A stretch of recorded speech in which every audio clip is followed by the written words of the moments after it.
Hi, everyone. I'm Dr. Lynn Wagner, and you are listening to Doc's Thoughts. Today's episode is about alcohol. And what I'm going to do in the episode is basically talk about where alcohol came from or when it started being part of our culture, how it's used in our society, how we feel when we drink it, the negative effects it has on our body. And then I'm going to talk to you about how I counsel people on how to use alcohol in their life if they want to use it at all. So I'm not going to be like one of those podcasters who's just like, no, no, no, no, because that's very common right now. But I want to educate you and help you make an educated decision on how you can have alcohol be a part of your life if you choose to do that and how you can protect yourself. And this really came out of a need for my patients. So patients have been seeing a lot of these health influencers talking about being abstinent and how bad alcohol is for you. It's really pervasive in the health and wellness community right now. And so they're really asking me, Dr. Wagner, like, how much alcohol should I drink? Should I just stop completely? How bad is it for me? And so it really prompted me to do a deep dive on the science behind alcohol and what it does to our body so that I could share it with my patients and then obviously with you as well. So we'll talk about alcohol and all the things I mentioned. And then at the end, like I said, I promise I will talk to you about how I advise my patients and the things you can do to protect yourself from the negative effects of alcohol if you do choose to imbibe. So alcohol has been around for 10,000 years.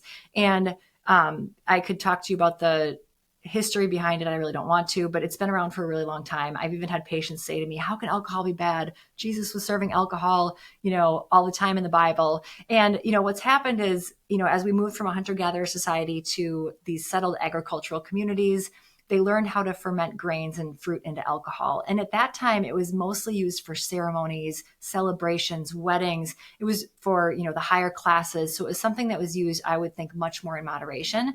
Fast forward to our current times, and now, every ad on TV, I shouldn't say every ad, but a lot of ads on TV are about alcohol, billboards, sports events. If you live in Wisconsin, like literally everything you do that's a social activity is centered around drinking alcohol. So it's really kind of exploded into this thing that is very pervasive in our lives, which I think makes it a lot different in terms of how it's harming us and how it probably didn't harm them as much back in the day. So I think that's really something to take into consideration. So currently, like I said, we use alcohol also for celebrations and ceremonies, but a lot of us use it habitually, like as a daily sedative or calming thing at nighttime.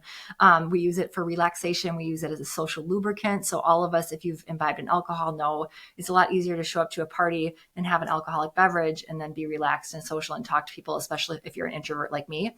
And then obviously a lot of people in our society use alcohol just to get wasted. So we all know college students. I shouldn't say we've all been to frat parties. I've been to frat parties. So there's a huge push in our society for people just to get blackout drunk and think it's funny, which obviously is a whole nother story and super dangerous. But it's become very, very normalized. So I kind of want to talk about that. I want to talk about what it's actually doing to our bodies. And then, like I said, it will help you make an educated decision on how you're going to use it. So initially, what does alcohol do for you? So it makes you feel calm. It makes you feel relaxed. It might make you feel a little bit happy. People are obviously more social. And so those things all sound really, really good. It's the aftermath of alcohol consumption that is troublesome. So after you drink, especially if you have a hangover, you're going to experience nausea or GI upset. Your sleep is going to be disrupted. You might get depressed. Your body might ache. You might feel inflamed. You're going to notice redness in your skin. You might feel tired. You might have brain fog. You get thirsty. You get dizzy. You're irritable and like loud noises bug you. So those are all very, very common side effects of heavy alcohol consumption. And there's a very strong scientific reason behind them, which I'm going to share with you. But first, I want to talk about alcohol absorption. So when you drink an alcoholic beverage, first of all, it depends on how much food is in your stomach that affects how fast it gets absorbed. So if you've eaten a huge Thanksgiving meal and you have a glass of wine, it's probably not going to affect you very much. But if you're going into drinking on an empty stomach, it's going to get absorbed very, very quickly. So 20% gets directly absorbed from the stomach, and then the other 80% gets absorbed in the small intestine. I always think back to when I was working in the emergency room and we would pump people's stomachs when they were highly intoxicated. And actually, we had stopped doing that, further into my career. But it really didn't do anything. Patients were benefiting from the banana bags we hung on them and the Zofran we gave them, which is a nausea medication, and just time to let that alcohol detoxify. But by the time you get into the ER or pump your stomach, it's already been absorbed. Once it gets absorbed into the bloodstream, most of your alcohol gets detoxified or broken down in your liver. So there's a two-step process for elimination of alcohol. The first step changes alcohol into something called acetaldehyde, which is a very, very toxic substance. And then your liver actually has another enzyme. So there's an enzyme that does that. then there's another enzyme that actually breaks the acetaldehyde into something called acetate, which can then get changed into water and carbon dioxide, and you can eliminate it. Those parts of it are very, very safe. The problem is when you drink a ton of alcohol and you burn out and wear through your enzymes that convert the alcohol into acetaldehyde, you're going to end up with a buildup of the acetaldehyde. That word is really hard to say, by the way. And that is the substance that is directly toxic to so many parts of your body. And that's why heavy drinking can be really, really damaging. So I'm going to talk about basically what that does to your body. And then obviously we'll talk about ways to help that process along. But that's really what causes all the negative effects. But let's go back to the happy effects. So the happy effects of alcohol consumption mostly occur through this neurotransmitter called GABA. I prescribe GABA regularly to patients to help them sleep. So it's a very calming, sedating, relaxing neurotransmitter. And when you drink alcohol, you actually get enhanced GABA activity in your brain, and that's via GABA receptors. And that's what leads to that pleasant feeling, that happiness, that calmness, that social lubricant. Obviously, that all sounds really, really good. But then after effects of that is the GABA wears off and all of the other damaging stuff has happened. So what I'm going to do is, and please do not get bored by this, but I think it's really, really important. I'm going to actually talk like system by system about what actually happens with that alcohol. And I'll try to make it really quick because it's multi-system. It's not just one direct effect. So basically, as you have that alcohol consumption and you have that acetaldehyde buildup in your body, that's when you get all the things that will cause the hangover. So you get gut irritation. So alcohol itself and acetaldehyde are directly toxic to the GI tract. You get increased permeability. You've probably all heard of leaky gut. You'll get damage to the mucosa. That's why people who drink heavily will get gastritis or ulcers or the cancers if it's really, really bad. And then it can disrupt your microbiome. So if you don't know about the microbiome, A, you should, but B, the microbiome is really, really important for every part of your body. So with disruption of that, that can have downstream effects as well. But you're going to get that nausea and that diarrhea and that cramping in your stomach and maybe just not feel good the next day or two. And that's all due to direct toxic effects from the alcohol.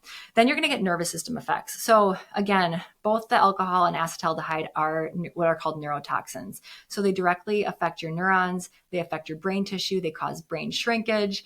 And that is going to affect obviously mood. It's going to give you a headache. You might get more angry, excitable, and it's that brain fog people experience after they drink heavily where they're like, I can't remember the last word I said. If you've ever drank heavily, you know that feeling. And it's all a result of that direct neurotoxic effect. You're also going to get direct impaired neurogenesis. So neurogenesis is the process of nerves regenerating themselves. So that's going to slow down. There's increased oxidative stress, which is free radical production. I'm going to talk about that later, so I'm going to skip over that one. And then you'll get this neurotransmitter imbalance. So what happens with alcohol is, you get that GABA effect, which is nice and calming, but then your body responds to that by producing more of something called glutamate. So you have your inhibitory neurotransmitter called GABA, and then you have your excitatory neurotransmitter called glutamate. So your body replies to the increased GABA by making more glutamate. And unfortunately, the glutamate sticks around longer. So the GABA effects wear off, that calmness, that happiness, that chill feeling, and you're still like surging with glutamate. And so you're going to get that anxiety, that hangxiety, we call it, that nervousness, the obsessive thoughts, the gloom and doom, all those things you experience with a hangover at like between 1 and 3 in the morning when you wake up and you feel like your world is ending. And that's directly a result of neurotransmitters in your brain. So on one end, it's kind of nice to be like, okay, my body's just freaking out. This will go away. But on the other hand, it kind of shows you how damaging alcohol can be to your brain. And so ultimately what that's going to do is that's going to affect your sleep. That's going to affect cortisol levels. So alcohol will also increase cortisol, but the whole nervous system imbalance will affect your cortisol as well. And again, leading to that anxiety type feeling. Alcohol also directly affects your sleep. So I always recommend that my patients buy this thing called the Oura Ring. And I love it because it tracks your stages of sleep. It tracks your heart rate variability, which helps you understand your state of coherence, which I'll talk about in another episode. And it tracks your pulse ox, it tracks your temperature. And so it really gives you a score the next day based on all of this biological data that tells like how ready are you for the day, how rested are you, how healthy are you, and what was the quality of your sleep. So alcohol will directly affect those stages of sleep and result in poor sleep scores. So it's one of those things that if you wear an Oura Ring, you can 100% tell on a night that you drink alcohol versus a night that you don't, that your sleep scores will be totally off. And that has to do with the disruption of the architecture of your sleep. So people will experience frequent awakening. So they might like fall asleep super fast. That's called sleep latency. latency. So you'll crash really, really hard and fast. And then you might sleep really, really hard for like 3 or 4 hours. And then the rest of the night, you're waking up, you're going to the bathroom, you're waking up with anxiety. And that's what really affects that whole sleep architecture. You get decreased REM sleep, which over time can significantly diminish your quality of health, but also give you significant mental health issues. And then we've all known or been with people who have been heavily drinking and snore. So alcohol can cause more snoring and sleep apnea, which again will disrupt your sleep architecture. You'll get decreased melatonin in your body. Melatonin is your sleep hormone, so that affects your sleep as well. And then all of this together starts to disrupt your circadian rhythm. So if you're a chronic user of alcohol and your sleep is disrupted every night, it's going to affect your circadian rhythm. The circadian rhythm is that rhythm we do every 23 to 24 hours, the wake sleep cycle, when you feel energized, when you feel rested, when you feel tired. And it's driven by a lot of things other than alcohol, obviously, but it will disrupt that, which can then lead to downstream negative health consequences. And then there's the liver effect. So alcohol is a direct toxin in the liver. That's, I think, what most of us think about. I recommend milk thistle to my patients all the time if they're going to be going to Vegas with a bunch of guys, or, if they're having a holiday and they're going to be drinking heavily. I'm like, use your milk thistle. It directly can protect the liver. And that really just comes from that acetaldehyde that I was talking about. It's a direct toxin in the liver. Initially, if you're drinking heavily, you'll get this thing called fatty liver disease. When I was in training, the only time we saw people with fatty liver disease was alcoholics. Now, obviously, people who have fatty liver, it's coming from sugar, it's coming from obesity. So it's much more common, but it can be a very dangerous condition, because if it goes on for too long, it can progress to something called cirrhosis of the liver, which is a non-reversible form of liver disease, which can lead to needing a liver transplant. So that's obviously like the worst end of the spectrum, but it really just depends on your genetics, how much you're using, what other toxins you're getting in your body, but you can definitely damage your liver with alcohol use. At Wagner Integrative Health, we obviously, you might not know this, but we have kind of a beauty department at Wagner Integrative Health. That's somewhat selfish, but we have estheticians, we have nurse injectors, we carry a skincare line. And so, as someone who cares about skin health and anti-aging and things like that, I was really interested, maybe depressed, to know how much alcohol affects the quality of your skin. So it's a diuretic, so you're going to get more dry, which is going to make you look dull and not as lively, which is no fun. It's also a vasodilator. So obviously, when you drink alcohol, you get kind of these red cheeks. If you have rosacea, your rosacea will get worse. If you're a heavy, heavy drinker, you'll get like little broken capillaries, which doesn't look awesome. But then I didn't think about these things. So with a chronic alcohol use, you're going to deplete your nutrients, which are really important for the health of your skin. You're going to have more oxidative stress and free radicals, which will directly damage your collagen and elastin, which are really important for aging. So you're going to have premature aging. And you've probably seen this in people who are heavy alcohol users. They're going to have just more of the fine lines and wrinkles and that lackluster skin. And that's a real scientific, physiologic change that happens with heavy alcohol use. And then lastly, you hear about people who put cucumbers over their eyes to reduce swelling. So initially alcohol dehydrates you, and then your body compensates by retaining water. So that's why people get puffy and swollen and puffy eyes after they drink alcohol. So all those things combined, if you're having a photo shoot the next day or you want to look good, probably not a good idea to drink much alcohol, because it will cause all of those things, which will kind of go against your goals.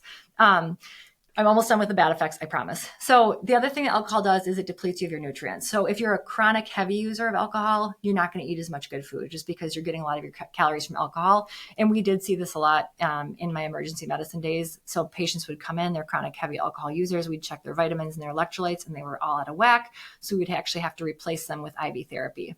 And that's the whole thing behind IV therapy or hangover bags that IV clinics provide. We have one of those. I think they're great. But if you're, you can't get an IV every day. So if you're using alcohol heavily, you are going to deplete certain nutrients like B vitamins and magnesium and things like that. So that's a problem. Also, alcohol is a diuretic. You'll pee more of these nutrients out. And with the liver damage that happens with heavy alcohol consumption, your liver is really important for your fat soluble vitamins. That's like your A, D, E, and K. And so you're going to have diminished stores of those, because your liver basically can't store them the way it's supposed to. So overall, poor nutrition, and it's going to affect and nutrition obviously affects everything else in your body as well. And then lastly, I want to talk about your nervous system one more time in terms of your sympathetic nervous system. So your sympathetic nervous system is also considered the fight or flight part of your nervous system. It is paired with the parasympathetic nervous system, which is the rest and digest part of your nervous system. And we it's best to have a balance between the two. So it's good to go between use both parts of your nervous system. An example is if, your loved one is about to get hit by a car and you heroically run out there and get them out of the way, you are in your sympathetic mode 100%. Versus if you're having a Thanksgiving meal and you're just sitting there enjoying conversation, you're super relaxed, you're not doing the dishes, you're going to be more in sympathetic mode. Alcohol tends to put you more in that sympathetic state, which is part of the reason why you get those tremors and those shakes and that high anxiety. So it has to do with glutamate, but it also has to do with the neurotransmitters in the sympathetic nervous system, like adrenaline. And so it's kind of a compounding effect that obviously doesn't make you feel too good. And then it will also affect your sleep, yada, yada. It goes on and on. And then lastly, there are direct DNA damaging effects from alcohol, and that has to do with both acetaldehyde and alcohol itself. So these things both will directly damage your DNA.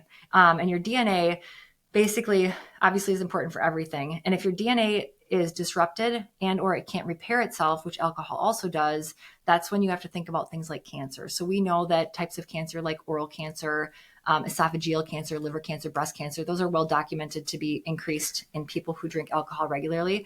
And that all has to do with direct DNA damage.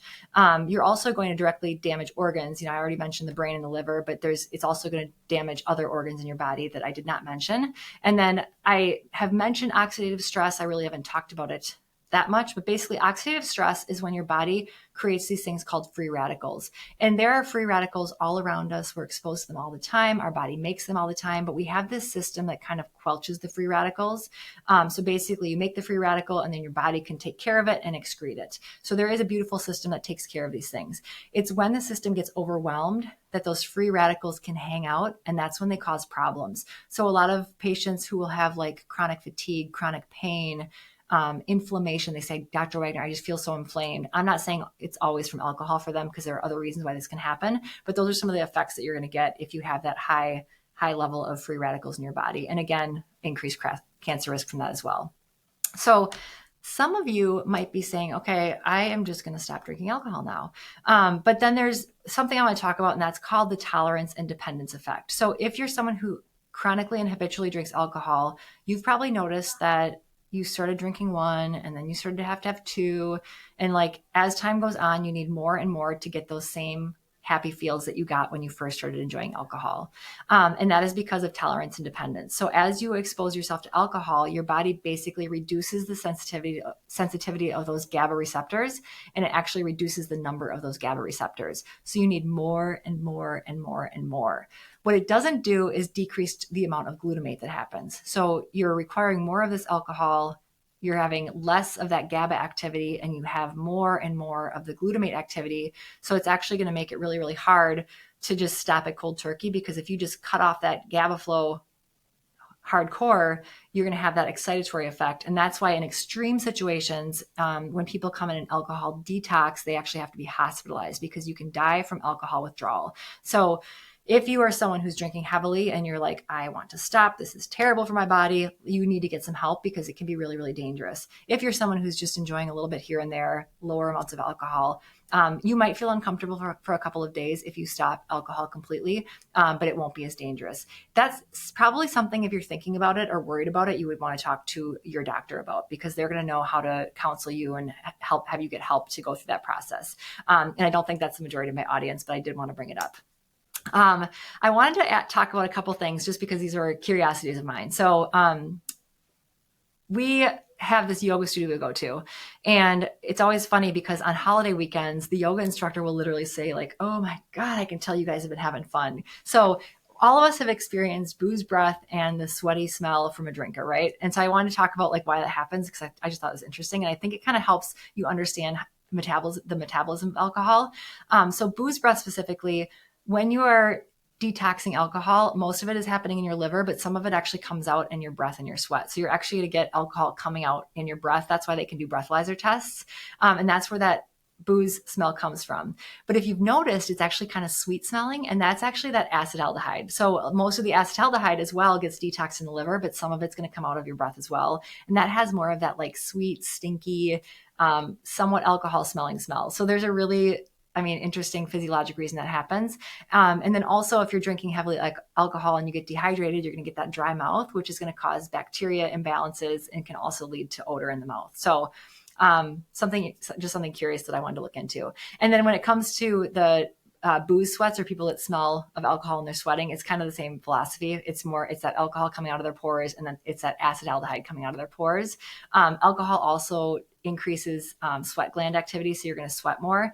And then if you're dehydrated, your sweat's going to be more concentrated, so it's just going to be more stinky. So I just thought it was interesting. There's this like physiologic reason why people have the booze sweats and the booze breath. And then two other really interesting things is you've probably known someone who's a mean drunk. I think we all do, right? So they have their alcohol. They're so nice for like 10 to 20 minutes, and then they turn into complete assholes. And that actually also has a physiologic basis behind it, because those people get rid of their GABA quickly. And I don't know if it's a genetic reason or a metabolism thing, but they'll get that GABA surge where they're really nice and they feel really happy, and it goes away too quickly, and they're left with that glutamine overabundance. And that's when they can get nasty and mean. And if they have, psychological trauma beneath that, they're even more prone to being that way. So in a way, it makes me think, you know what, I know this mean drunk, and it has to do with their genetics and their metabolism, or maybe they have some trauma. So it might help you understand them. But if you're someone who is a mean drunk, it might be a reason to be like, you know what, alcohol might not be the best thing for me. Or if it is, I just need to use it very much in moderation. So I thought that was very interesting. And then we did talk about anxiety. I want to bring it up again. So how many of you have woken up between 1 and 3 in the morning after enjoying alcohol and laid there and your heart's racing and you have a doom and gloom feeling and you feel shame and regret? Like, that's pretty common if you have a hangover.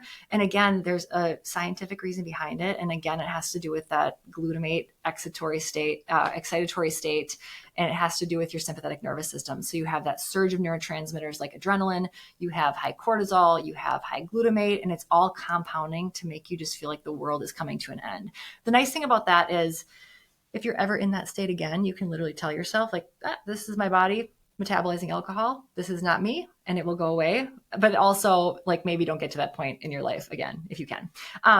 So some of the things to think about. So I'm going to go on to like how to use alcohol now, because I think this is the part that's more of a take home point for people. And I'm sorry if that previous stuff was really boring, but I think it's really, really important. And I think there's so much information out there that's confusing. And I just wanted to give you the real deal. Like, this is what's actually happening so that you can make an informed decision. So I tell people to think about your genetics. So there are actually people who don't metabolize alcohol as well. When I was in med school, I had a couple of friends.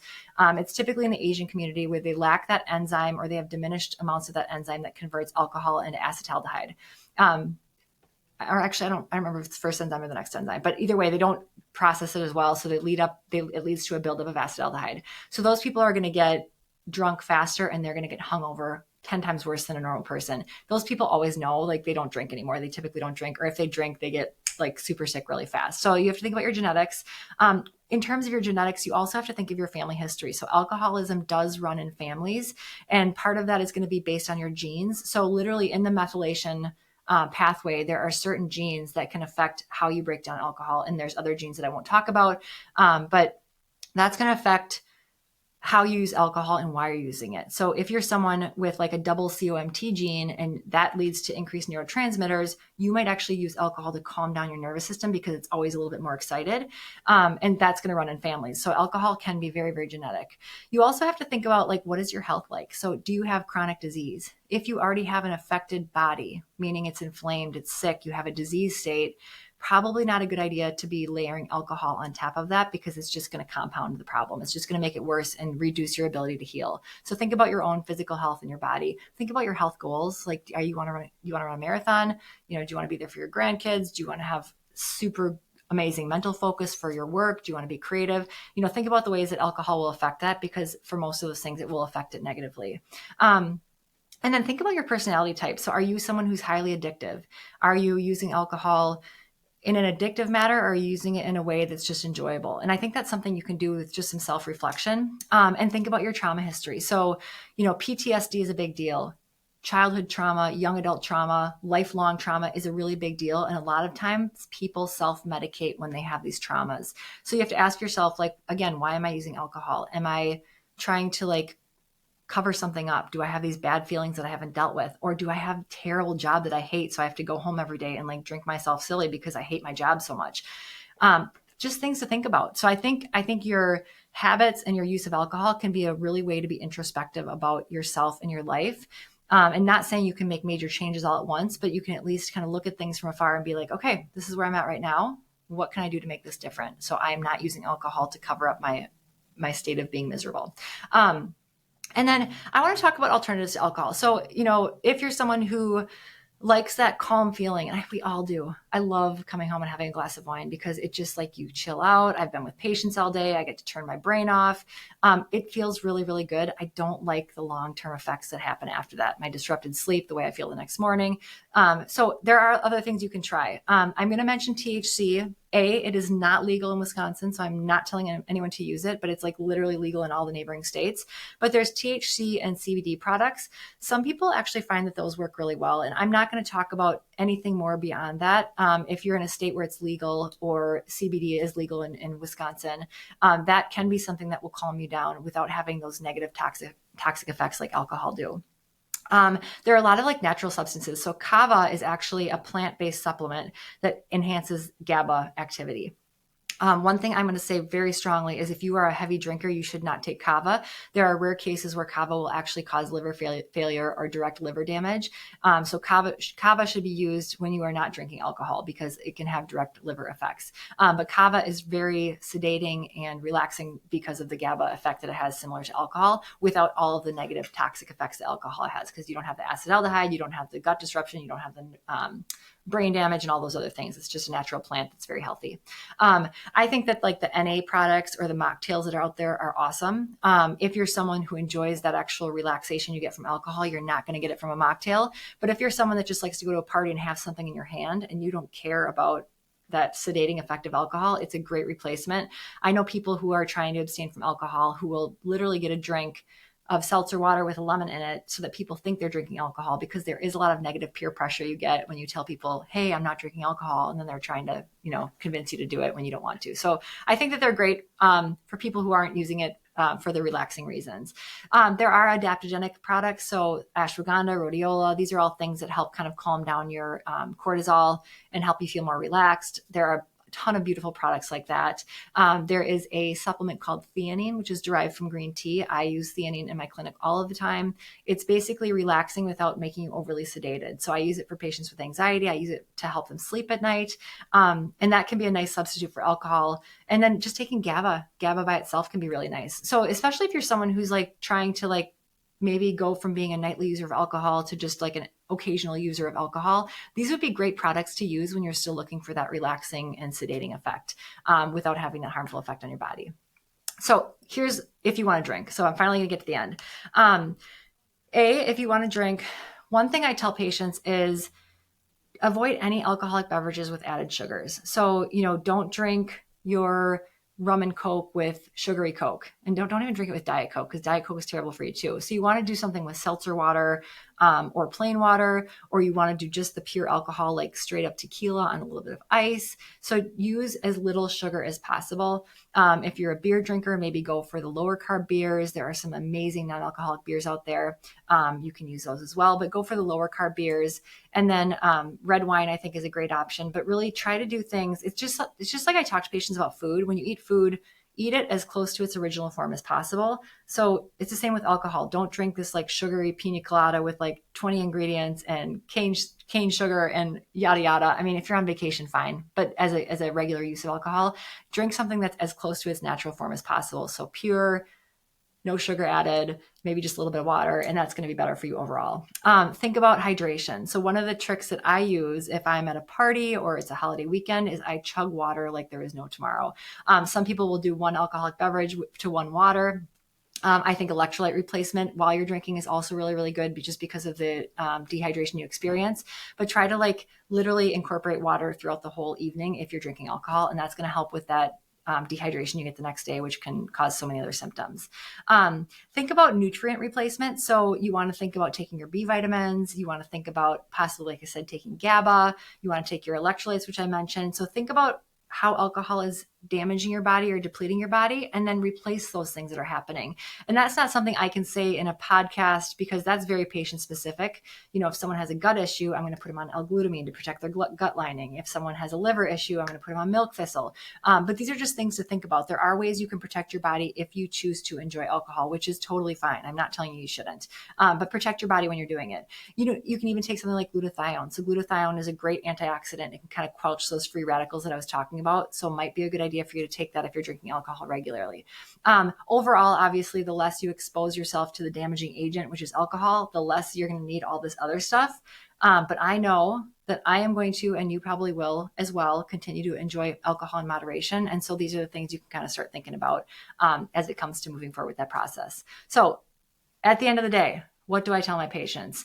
This is literally what I've told my patients in the last month when they've been asking me. I say, I think when I was trained and they were telling us that alcohol was healthy, I'm like, I think they were wrong. And then I say, and now when everyone's saying you have to be abstinent, I'm like, I think they're wrong too, because I think that alcohol has been around for 10,000 years. We have enjoyed it. We have celebrated with it. It is a social lubricant. I think it can be a beautiful part of a healthy life, but you have to consider the damaging effects it has and how you're going to counteract that. So if you're living this beautiful, healthy life, you're eating healthy, you're exercising, you're getting good sleep, you've got great social relationships, and you want to enjoy a little bit of alcohol, go for it. But if you have a chronic disease, if you're having mental health problems, if you turn into an angry drunk, those are things to think about. Then you might be the kind of person who's like, it's just better not to have alcohol in my life. And I also congratulate you for that decision as well. So with that being said, that was a lot of information. I will try to put as much information as I can in the show notes that I think is pertinent for you. I'm going to send out a newsletter. If you're not on my newsletter list, if you go to wagnerintegrativehealth.com, you can sign up for my newsletter there. So I'll have a lot of it more in writing. This will be on my YouTube channel. It would be on my podcast platforms. And I just was really excited to make this episode. A, like I said, personally, I wanted to learn more about it for my own relationship with alcohol. And B, I really wanted to be able to talk to my patients intelligently about it and advise them on how they should proceed with their relationship with alcohol. So with that being said, I will talk to you guys soon, and let me know if you have any feedback or comments, and enjoy the rest of your day.